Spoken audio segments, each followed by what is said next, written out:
Thank you so much, Naima, for the lovely introduction, and I also want to say thanks to Pakistan Health Parliament for arranging this webinar for youth mental health. Today's topic is about finding light in darkness, transforming grief into growth. It is a very sensitive topic and a very under discussed topic, but we will talk about it uh, as it is very important for our daily life. Here are the key points that we will discuss today. First of all, we will start with how grief can be a catalyst for personal transformation and growth. Then we will discuss the post-traumatic growth and personal stories about resilience techniques for self-reflection and healing pathways. Here is the roadmap that we will discuss in our today's webinar. Let's start. Uh, grief is basically a psychological response to bereavement.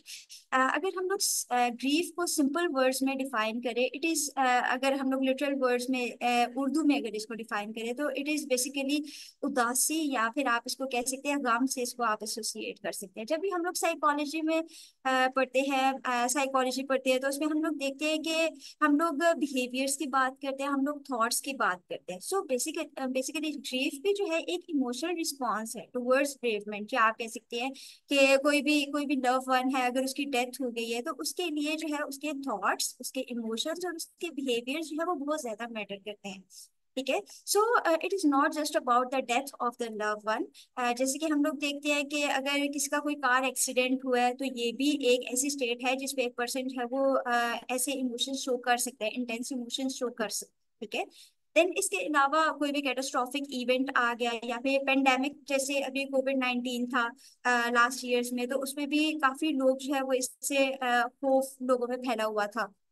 कोई भी person जो है वो hospital जाने से जो है वो डरता था कि हाँ जी मुझे ये सिम्टम्स हैं, तो अगर मैंने बताया तो वो जो है मुझे कैद कर लेंगे, कुछ इस तरह की सिचुएशन थी। तो काफी लोग जो है इसमें, इतनी वो सिचुएशन है नहीं थी जितना उससे लोग जो है वो डरते थे।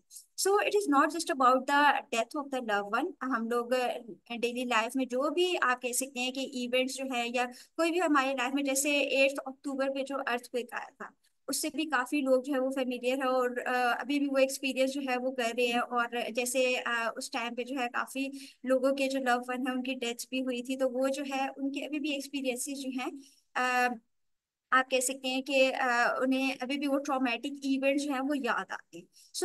बेसिकली जब भी हम लोग ग्रीफ की बात करते हैं, grief is associated with different interlinked terminologies. जैसे हम लोग डिप्रेशन और ग्रीफ को मोस्टली जो है एक साथ हम लोग पढ़े होते हैं, या अगर हम लोग DSM-5 TR में भी देखें तो उसमें ग्रीफ को एक एज अ आप कह सकते हैं separate disorder, prolong grief disorder के नाम से इसको एसोसिएट किया गया। लेकिन जाहिर बात है इसमें ग्रीफ और डिप्रेशन में कुछ ना कुछ कॉमन सिमिलैरिटीज भी हैं और कुछ डिफरेंसेस भी हैं। ठीक है। जैसे हम लोग डिप्रेशन की अगर बात करते हैं, डिप्रेशन में सुसाइडल आइडिएशन बहुत ज्यादा कॉमन होती है, उसमें भी प्रोलॉन्ग आप कह सकते हैं ग्रीफ होता है। लेकिन ये है कि जब हम लोग ग्रीफ की स्पेसिफिकली बात करते हैं, इसमें इरिटेशन और इरिटेबिलिटी बहुत ज्यादा होती है, और इसके अलावा एक्सेप्टेंस के चांसेस बहुत ज्यादा कम होते हैं।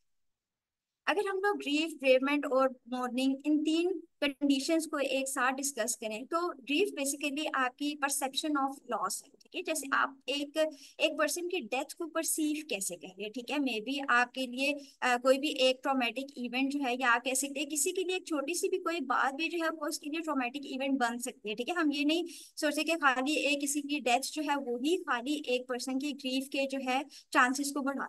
ठीक है। ब्रेवमेंट की जब भी हम लोग बात करते हैं तो इट इज अ स्टेट, लेकिन जब हम लोग मॉर्निंग की बात करते हैं, it is a cultural response to grief. जैसे आप देख सकते हैं कि डिफरेंट कल्चर्स में डिफरेंट ग्रीफ के रिस्पॉन्स होते हैं, या डिफरेंट मॉर्निंग स्टाइल्स होते हैं। जैसे आप पाकिस्तान में अगर हम देखें, तो पाकिस्तान में जो है 3 दिन तक जो है वो कुल चलते रहते हैं, और वो उनकी मीटिंग्स जो है वो चलती रहती हैं। तो इसी तरह हर जगह के जो मॉर्निंग स्टाइल्स हैं वो डिफरेंट होते हैं, कल्चर टू कल्चर ये वेरी कर रहे होते हैं। Then here are some few symptoms of grief. जैसे अभी हम लोगों ने स्टार्टिंग में डिस्कस किया कि it is all about a collection of thoughts. Physical आप कह सकते हैं, इसमें फिजिकल एलिमेंट भी आ सकता है, या आपके सोमैटिक कंप्लेंट्स भी आ सकते हैं, इसमें आपके बिहेवियर और रिलेशनल सिम्टम्स भी आ सकते हैं। और इमोशनल तो जैसे हम लोग ग्रीफ जो है वो है ही इमोशनल रिस्पॉन्स। ठीक है, सो इसमें अगर हम लोग फर्स्ट एग्जांपल देखें तो सैडनेस जो है वो इमोशनल या अफेक्टिव रिस्पॉन्स है towards grief. Then physical response में फटीग आ गई, ठीक है, पेन, हेडेक, सोमैटिक सिम्टम्स जितने भी हैं। देन उसके बाद कॉग्निटिव और थॉट एलिमेंट, जिसमें अभी हम लोगों ने अभी पहले भी बात की, परसेप्शन ऑफ लॉस जो है वो बहुत ज्यादा इंपॉर्टेंट है। ठीक है, आप उसको परसीव कैसे कर रहे हैं, ठीक है, आपका बिलीफ सिस्टम है क्या। देन उसके बाद हमारे पास बिहेवियर और रिलेशनल सिम्टम्स है। बिहेवियर और रिलेशनल सिम्टम्स में जैसे आपको डिफिकल्टी हो रही है इंटीमेट रिलेशनशिप डेवलप करने में, या आप आइसोलेट हो गए हो, ठीक है, after grief. So it revolves around the cognitive behaviour therapy, जैसे आप उसमें थॉट्स, इमोशंस, बिहेवियर्स और फिजिकल सेंसेशंस की बात करते हैं। अच्छा, जब भी हम लोग ग्रीफ की बात करते हैं, सो it is not same for everyone. जो आप सिम्टम्स आप कह सकते हैं कि एक्सपीरियंस कर रहे होते हैं, इसकी इंटेंसिटी, ड्यूरेशन और मैनिफेस्टेशन जो है, इन इन तीनों चीजों में जो है वो डिफरेंस आता है। ठीक है, जब ये एक पर्सन जो है एक अपनी लाइफ में अगर किसी के भी लव वन की डेथ हुई है, या कोई भी ऐसा पेंडेमिक या कोई भी ऐसा कैटास्ट्रॉफिक इवेंट आ गया, उसके बाद उसमें आप कह सकते हैं कि उसकी जो सिचुएशन है वो हम ये नहीं कह सकते कि कोई भी एक सिचुएशन जो है वो राइट है एक पर्सन के लिए कि उसे ऐसे ग्रीव करना चाहिए, या एक पर्सन की डेथ के ऊपर उसे ऐसे रोना चाहिए, या ये करना चाहिए, या कल्चरल रिस्पॉन्स क्या है। इसमें एक पर्सन की इंटेंसिटी भी वेरी करती है। ठीक है, फॉर इंस्टेंस उसकी आप कह सकते हैं कि बहुत ज्यादा हाई सिम्टम्स हैं, ठीक है, लो सिम्टम्स है, या मॉडरेट सिम्टम्स है। देन उसके बाद ड्यूरेशन का भी डिफरेंस आता है। ड्यूरेशन में जैसे हम कह सकते हैं कि फॉर वीक्स के लिए एक पर्सन जो है उसको ग्रीफ की सिचुएशन जो है वो फील करना पड़ रही है, ये एक्सपीरियंस करना पड़ रही है, किसी को मंथ्स के लिए करना पड़ रही है। ठीक है, और इसकी मैनिफेस्टेशन मीन इसकी बिहेवियर रिप्रेजेंटेशन है कैसे, एक पर्सन जो है किन बिहेवियर्स के थ्रू, जब भी हम लोग जैसे अभी हम लोगों ने लास्ट डिस्कस किया कि वो आइसोलेट हो जाता है, ठीक है, या इंटीमेट रिलेशनशिप्स डेवलप नहीं कर पाता, उससे वर्किंग में डिफिकल्टी आ रही है, ठीक है, या अवॉइडेंस शो कर रहा है, कि उसके क्या क्या बिहेवियर्स हैं जो common. So it is not same for all individuals. Then we have Kobler-Ross grief cycle.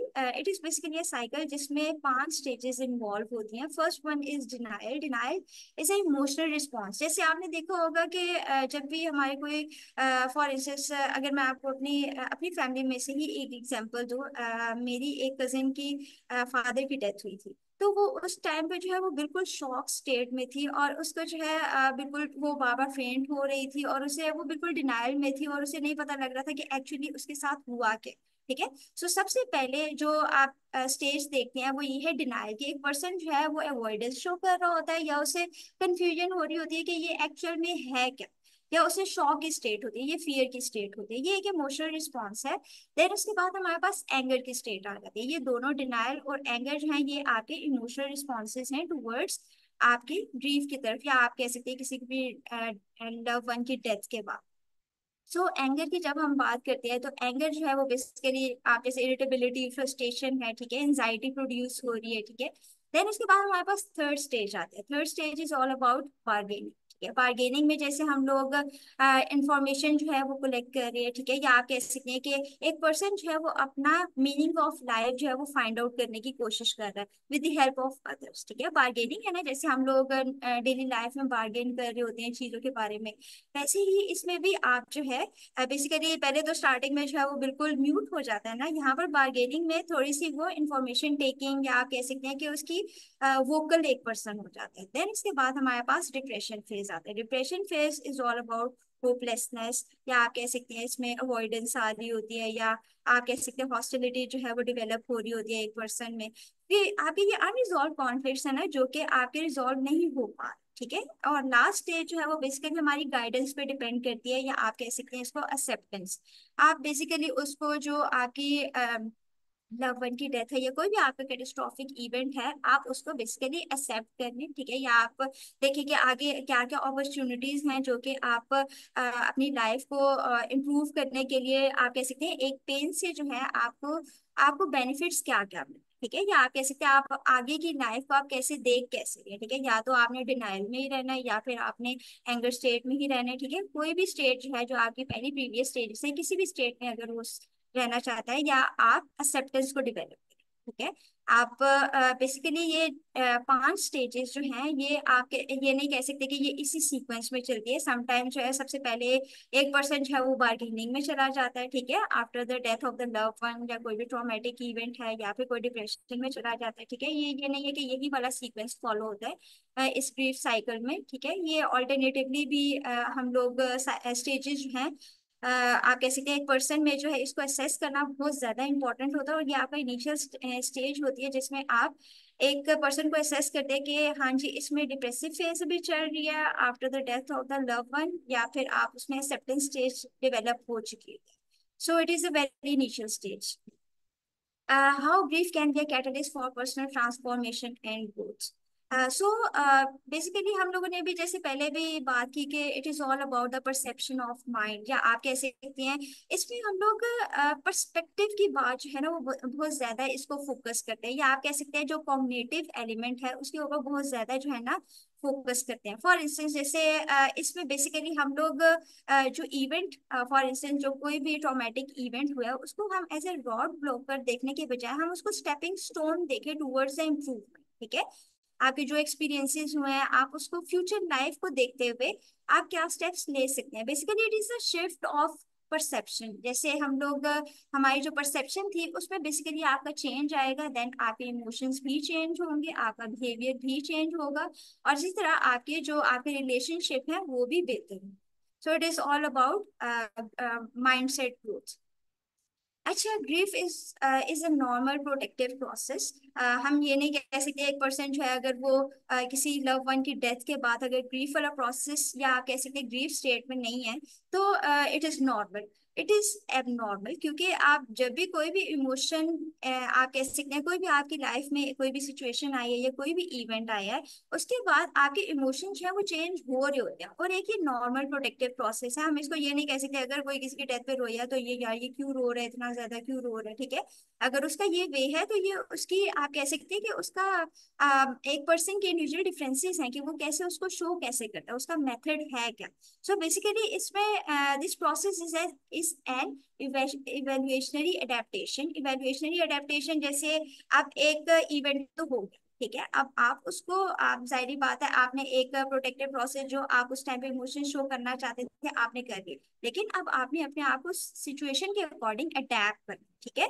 लीसा के अकॉर्डिंग ये ग्रीफ की डेफिनेशन है, या आप कह सकते हैं कि उन्होंने अमेरिकन ब्रेन फाउंडेशन ने जो है इसको इनिशिएट करवाया था।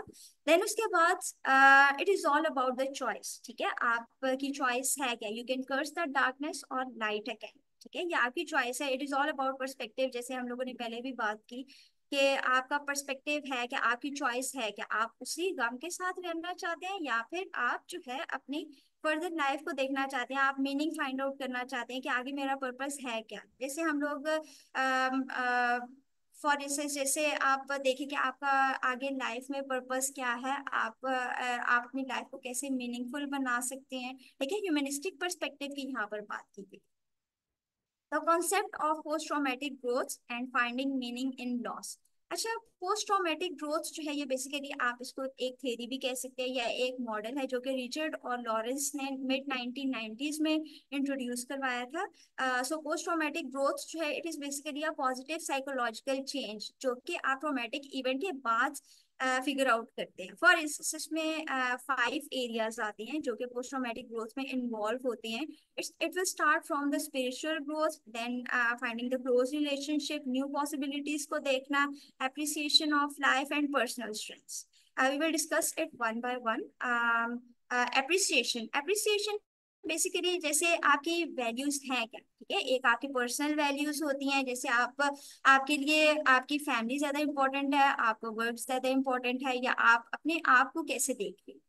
देन उसके बाद इम्प्रूव रिलेशनशिप, आप आपके जो लव वंस है या आपका जो सपोर्ट ग्रुप है या आपके जो क्लोज वन है उनके साथ आप कैसे रिलेशनशिप डेवलप कर रहे हैं। या सबसे पहले तो हम देखते हैं ना कि सेल्फ की बात आती है, ठीक है, सेल्फ में आप सेल्फ कंपैशन जो है उसको बेसिकली इंट्रोड्यूस करवाएं, या आप कह सकते हैं कि उसके ऊपर वर्कआउट करते हैं। देन उसके बाद दूसरों की बात आती है, जो आपकी वर्ल्ड, जो आपके अराउंड। देन उसके बाद न्यू पॉसिबिलिटीज, न्यू पॉसिबिलिटीज जाहिर बात है जब एक पर्सन जो है ये पोस्ट ट्रॉमेटिक है ना, पोस्ट ट्रॉमेटिक ग्रोथ हो रही है, मीन्स कि अब आपने, अब वो ट्रॉमा गुजर गया, ठीक है, इमोशनल रिस्पॉन्स आपने शो कर दिया, उसके बाद आपकी नई पॉसिबिलिटीज हैं क्या, आप उसको देखते कैसे हैं, ठीक है, आपका पर्सपेक्टिव है क्या।